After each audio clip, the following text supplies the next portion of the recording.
let me say this. We faced the Green Bay Packers today, and they are a very fine football team. We have always had a great deal of respect for them. Of course, their record in the National Football League speaks for itself. They didn't give our offensive room to do anything, and I think it's just their fine defense. And, I wish we could be as good in the future. I hope we can be as good in the future as they are. They have a solid ball club. They're just really tough, I guess you'd have to say.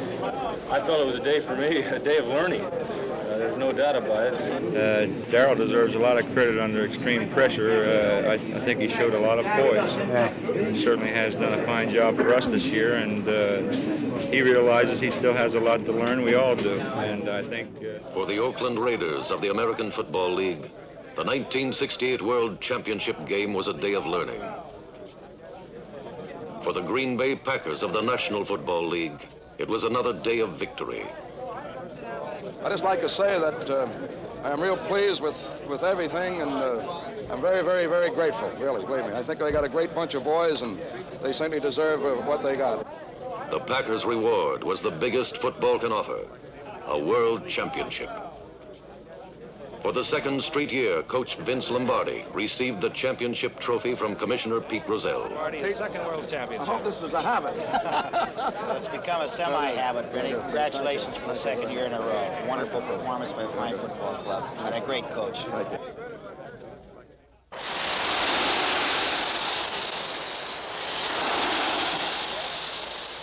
On January 14th, 1968, the Oakland Raiders met the Green Bay Packers in Miami's famous Orange Bowl to determine the world champion of professional football. Call it loud and clear while it's in the air. I'm going to let it hit the ground. It is tails, and Oakland has won the toss. We'll see. They want the football. We will defend this goal here. Okay.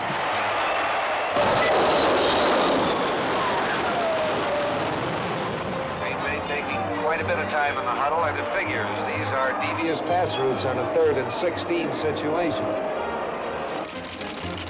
The game's television audience totaled over 70 million viewers, more than 1/3 of the entire population of the United States.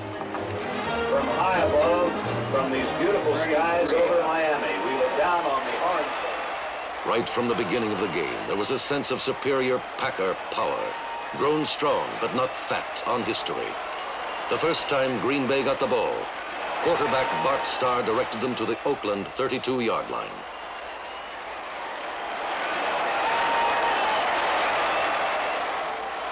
Don Chandler kicked a 39-yard field goal to give the Packers a 3-0 lead.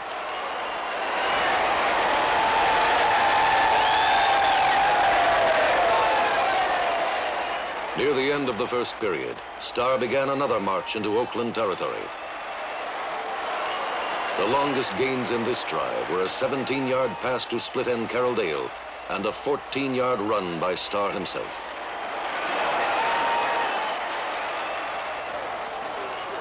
Get that Starr! Yay! Atta baby boy! Come on, atta baby! All right, let's work out there. Let's work out there.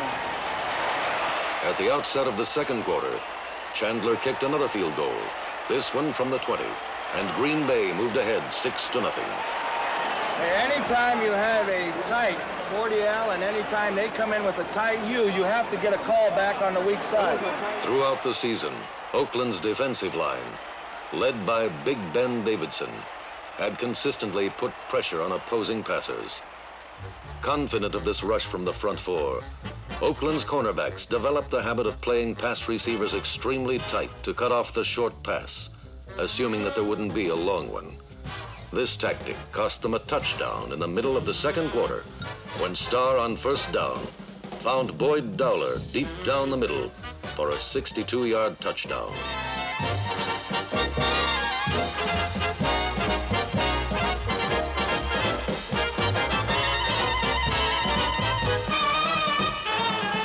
The scoring pattern, Dowler explains, was a basic one. Quick post is what it amounts to, but just he and I out there, man on man, and I kind of horsed by him. I bumped him when I came off the line of scrimmage, and he bumped me. We bumped each other, I guess. You put it that way.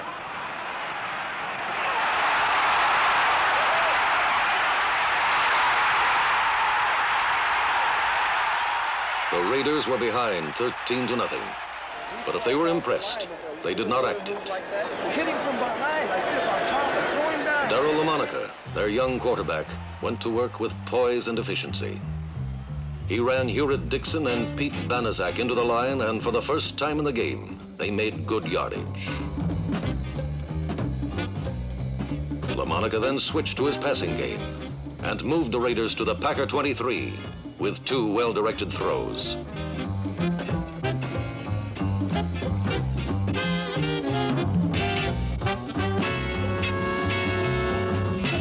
LaMonica wound up the drive by passing to end Bill Miller for a touchdown.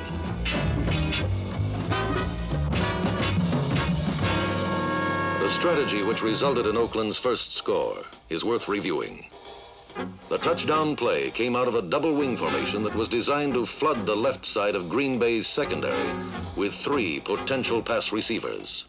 One of them, Bill Miller, found an open spot just beyond linebacker Dave Robinson. Miller pulled in LaMonica's perfectly thrown pass and beat safety man Tom Brown to the end zone.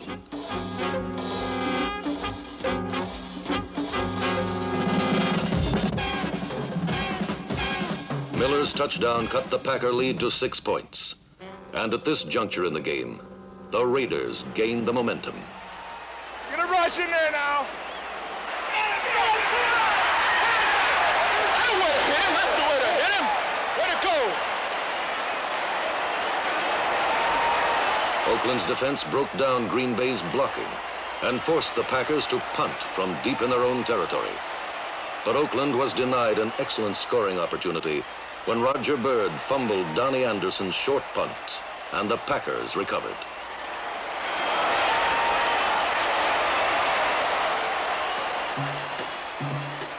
The Raiders had made their first serious error, and it turned out to be a costly one. Starr immediately moved Green Bay into field goal range with a short completion to Dowler. With 6 seconds left in the half, Don Chandler kicked a 43-yard field goal. Chandler's kick did more than make the score 16-7 at halftime. It gave Green Bay an edge they never lost. In fact, Packer co-captain Willie Davis felt that this could have been the game's turning point.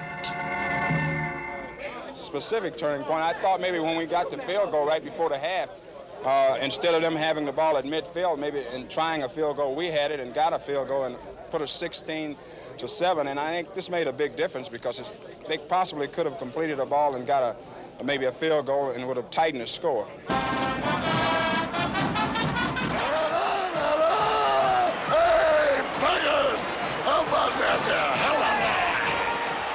In the third period, Green Bay pried apart Oakland's defenses and assumed complete control of the game. Ben Wilson and Donnie Anderson moved confidently through the Raiders for steady gains. Let's run it down that throat now.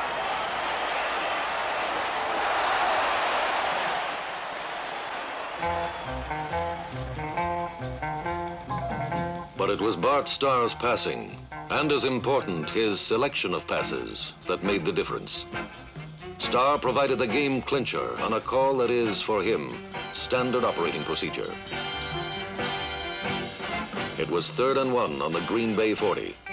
Starr faked the line plunge, then lofted the ball to elderly Max McGee. Starr has used this play successfully many times in the NFL, and according to Oakland safety man Howie Williams, the Raiders were aware of it. We knew the play was coming, and we'd set up an arrangement whereby we were going to jam McGee in and not let him out. But as it turned out, McGee slipped through. 12-year veteran Max McGee demonstrated the value of experience when he outfoxed 3 Oakland defenders and caught the ball for a 35-yard gain.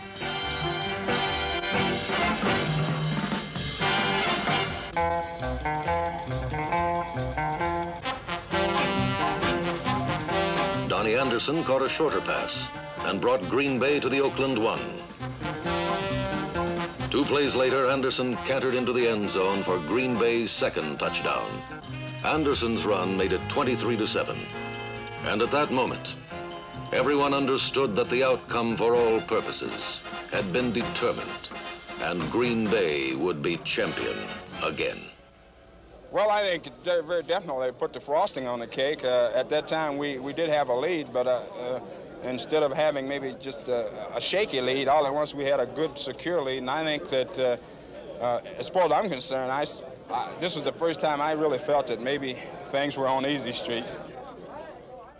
For the second straight year, the Super Bowl gave the people of Green Bay, Wisconsin, reason to be proud, for it proved that their Packers were the best team in all of football. For Oakland Raider fans, the game was like watching a man on the side of a hill trying to hold back a huge boulder. Eventually, it was bound to start rolling. But there were times when the Raiders seemed to be saying that if it did, it would not roll on this day.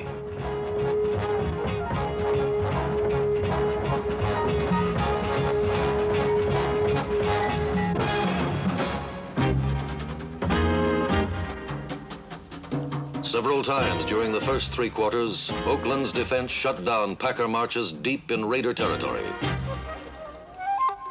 They obliterated Green Bay's running game and twice forced the Packers to settle for field goals. Tom Keating, Oakland's aggressive young tackle, bucked and slugged in the trenches with Green Bay's Gale Gillingham and Ken Bowman, and once boiled through to come down with Starr on his lap.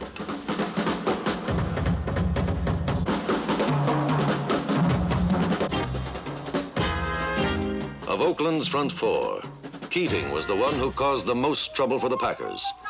But the one most noticeable from the stands was 6'7" Ben Davidson, number 83. In 1967, Davidson was named to the All-AFL team, and his reputation for fury was well documented in this championship game.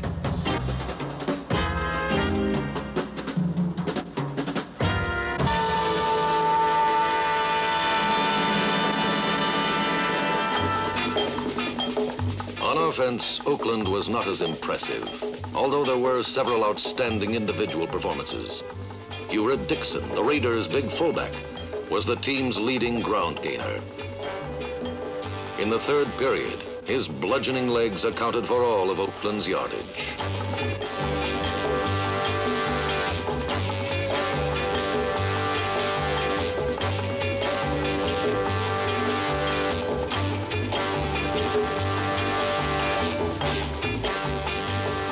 Dixon gained not only 52 yards rushing, but also the respect of Henry Jordan, Green Bay's veteran tackle.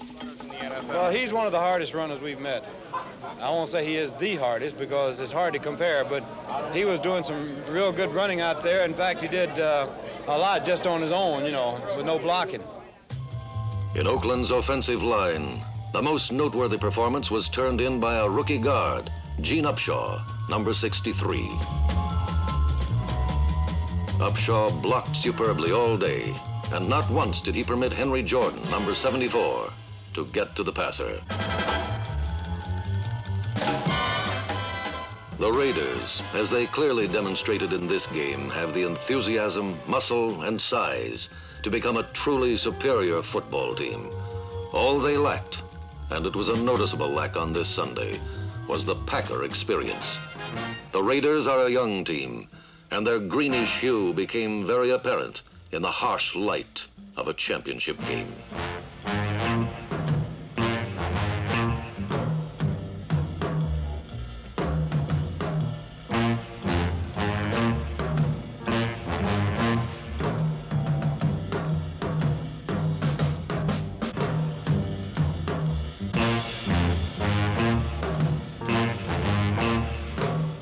Oakland fumbled 3 times and suffered 1 interception.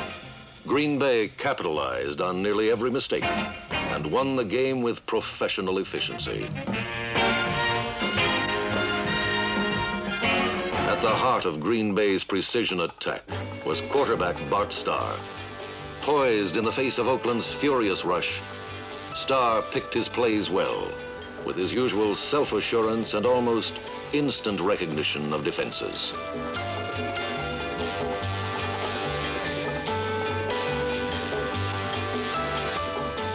When the Raiders blitzed, Starr usually caught them in it and pitched short passes over the middle to tight end Marv Fleming. But more often than not, he handed the ball to fullback Ben Wilson, who responded by gaining 65 yards. Wilson wasn't supposed to start, but he did, and emerged as the game's leading ball carrier. Wilson also provided the only suspense the game produced when he spent the fourth quarter on the sideline searching for a lost contact lens. I'll be a son of a gun.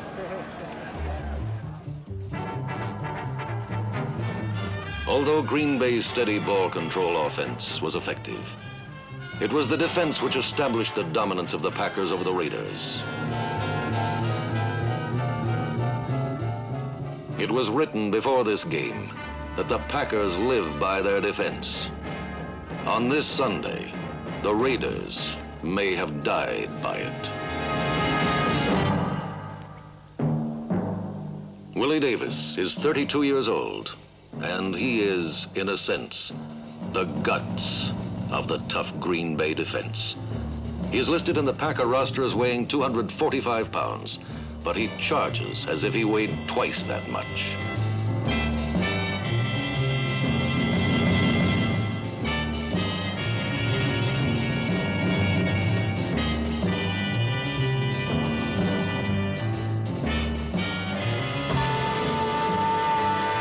Davis made 7 unassisted tackles, a performance that will not be forgotten by young Harry Shue, the Raider who played opposite him.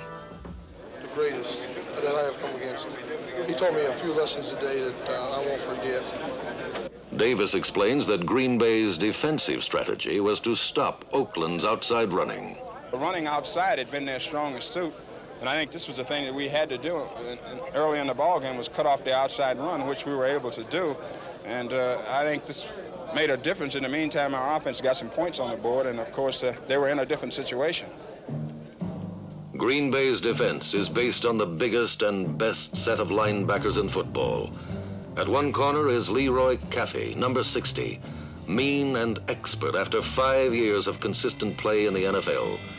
At the other corner is number 89, All-Pro Dave Robinson, whose credentials include speed, balance, and 250 pounds. At 31 years of age, middle linebacker Ray Nitschke has lost most of his hair, but he still plays, as he puts it, with reckless abandon. On the game's first play, he flipped Hewritt Dixon heels over helmet for no gain. When the Raiders tried to run wide, Nitschke shot through the gaps left by Oakland's pulling guards to run down Raider ball carriers from behind.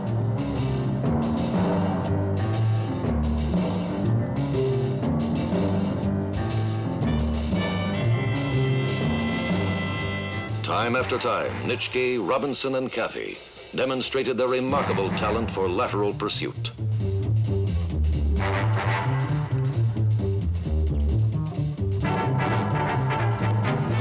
Dixon and Banaszak were unable to turn upfield as Oakland's powerful wide running attack was completely nullified by Green Bay's mobile linebackers.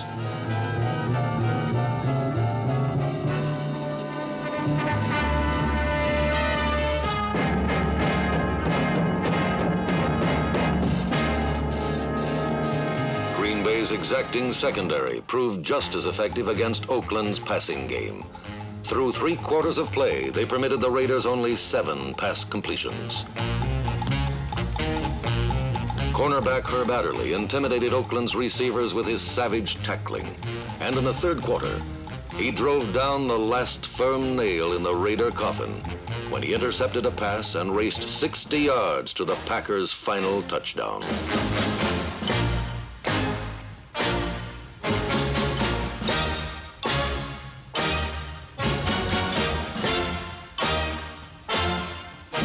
Adderley's interception was the result of his ability to anticipate LaMonica's delivery, and his touchdown was the result of a shattering block thrown by number 77, Ron Kostelnik.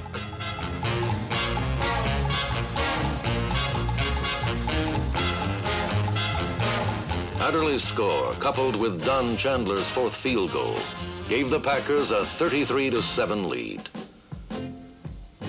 Oakland's Bill Miller pulled in the final touchdown of the day, but all it did was make the game closer on the records than it had been on the field. The game and the world title belong to the Packers of Green Bay.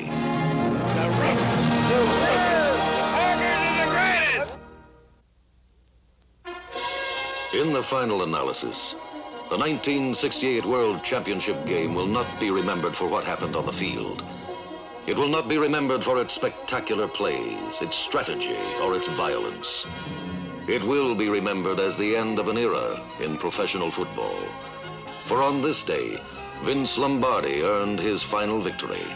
1 month after the game, he announced his retirement and thus brought to an end the most dynamic coaching career in pro history. During Lombardi's 9-year tenure as head coach at Green Bay, the Packers won 5 world championships. But he was more than just a coach to the men who played for him. Men like Jerry Kramer. He had to be. He's been such a dominant force in our life for the last 10 years, you know. He's been the only reason for our great success at Green Bay. I believe that, and I'm sure everyone else believes it. It's inconceivable to think that anyone would know that that was Coach Lombardi's last game and just let it go as another game. I'm sure that was on everyone's mind, and they wanted to do the best thing they could and play the game as well as possible for him.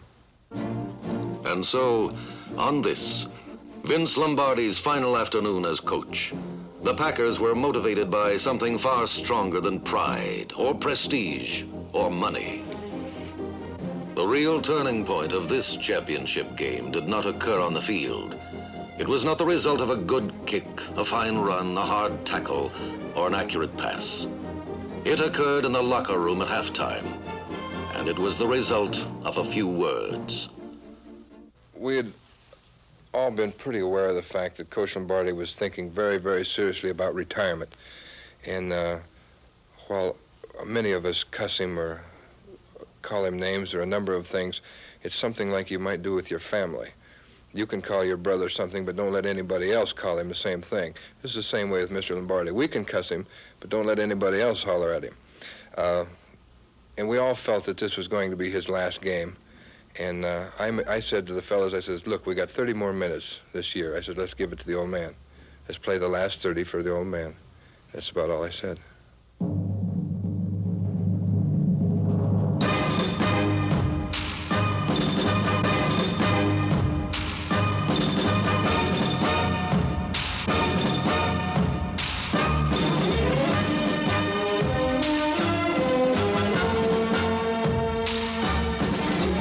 At 6:06 Eastern Standard Time, Vince Lombardi was carried off the field for the last time. He was carried not just to the locker room, but a few steps closer to the Hall of Fame.